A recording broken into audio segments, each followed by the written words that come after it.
सठे साठ्यम समाचरित, यह सिद्धांत किसी और का नहीं है। किसका सिद्धांत है? ये विदुर नीति है, चाणक्य नीति है, महाभारत में इसका वर्णन है। सठे साठ्यम, जिन देशों ने सठे साठ्यम समाचरित सिद्धांत को अपनाया, सठे साठ्यम समाचरित सिद्धांत को अपना के कानून बनाया, वहां न माओवाद है, न नक्सलवाद है, न कट्टरवाद है, न जिहाद है, न मजहबी उन्माद है, न घूसखोरी है, न जमाखोरी है, न मिलावटखोरी है, न कालाबाजारी है, न नशा तस्करी है, न मानव तस्करी है भी तो रेयर है। जिन देशों ने ऐसा नहीं अपनाया सिद्धांत, वह सब कुछ है। उदाहरण के लिए परसों की बात है, परसों चाइना के फॉर्मर लॉ मिनिस्टर को फांसी हुई है। किसको हुई फांसी? चीन के कानून मंत्री को परसों फांसी हुई है, क्योंकि उसके पास बेनामी संपत्ति थी। क्या थी उसके पास? हाँ। हमारे देश में 70,000 करोड़ के कॉमनवेल्थ घोटाले वालों को भी 7 साल की सजा नहीं हुई। 1,76,000 करोड़ के 2G घोटाला करने वालों में भी किसी को आजीवन कारावास नहीं हुआ। 1,86,000 करोड़ के कोयला घोटाले करने वालों में किसी का आजीवन कारावास नहीं हुआ। और वहां थोड़ी सी बेनामी संपत्ति उसके पास मिली। चाइना का पूर्व कानून मंत्री था और परसों फांसी हो गई। एक व्यक्ति कहता है 15 मिनट के लिए पुलिस हटाओ, हिंदुस्तान से हिंदुओं को खत्म कर दूंगा। यह वाक्य सुना है आप लोगों ने? सबने सुना होगा। उसको कितने साल सजा हुई? नहीं, एफआईआर हुई। एफआईआर हुई, मुकदमा पहले तो एफआईआर नहीं हुई, बड़ा आपाधापी के बाद एफआईआर हुआ, मुकदमा चला और बरी।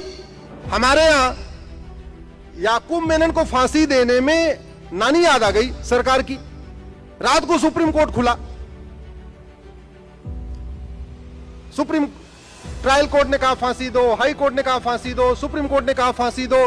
फिर सुप्रीम कोर्ट के और एक रिव्यू सिस्टम होता है, वो रिव्यू पिटीशन फाइल हुई, कुछ दिन रिव्यू पिटीशन चली, रिव्यू पिटीशन में भी हुआ नहीं फांसी दो। फिर एक क्यूरेटिव पिटीशन फाइल हुई सुप्रीम कोर्ट में, वो चली। उसके बाद ये हुआ कि ठीक है भाई फिर भी फांसी दो। फिर राष्ट्रपति की दया याचिका, राष्ट्रपति ने बोला नहीं फांसी दो। सब कुछ करने के बाद एक गद्दार को फांसी देने में सरकार को नानी याद आ गई। क्यों? कानून घटिया है। क्यों? कानून घटिया। पूरा अटॉर्नी जनरल, सॉलिसिटर जनरल, पूरा तबका लगा दिया, दम पूरा निकल गया सरकार का। करोड़ों रुपए खर्च हुए।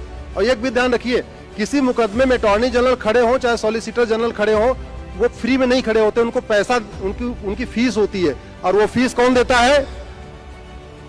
जनता। सरकार कहां की देती? सरकार कोई अपनी जेब से लाती है। वो अटॉर्नी जनरल, सॉलिसिटर जनरल की फीस भी कहां से जाती है? हमारे आपके जेब से। अब आप सोचिए, इतने दिन उसको खिलाया पिलाया, बिरयानी खिलाया, ये किया वो किया, उसके बाद फांसी होते होते भी करोड़ों रुपए खर्च हो गए वकीलों की फीस पे।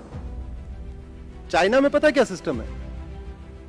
देशद्रोहियों को सार्वजनिक रूप से फांसी होती है, सार्वजनिक रूप से गोली मारते हैं।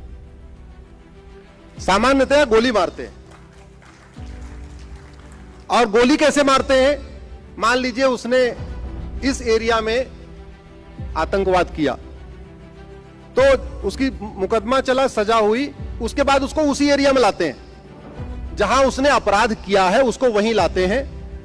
अनाउंसमेंट हो जाता है, जनता इकट्ठा हो जाती है, देखती रहती है, उसको 5 गोली मारते हैं, 5 गोली का बिल बनाते हैं कि 5 गोली की कीमत यह है, उसके बाद उसके परिवार को दे देते हैं।